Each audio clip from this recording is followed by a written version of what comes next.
Welcome to Tenor Tech, where I solve the problems you didn't even know you had.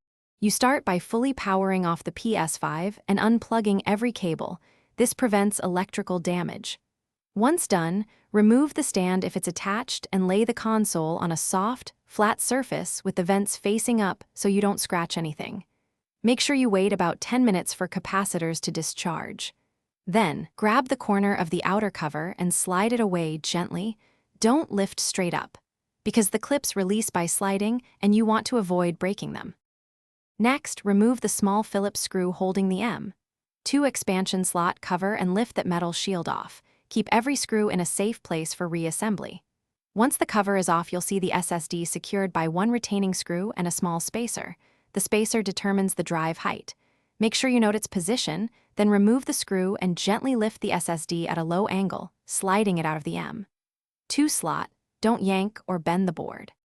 To finish, return the spacer and any screws to their original places and refit the metal expansion cover. Make sure the cover sits flush before tightening the screw.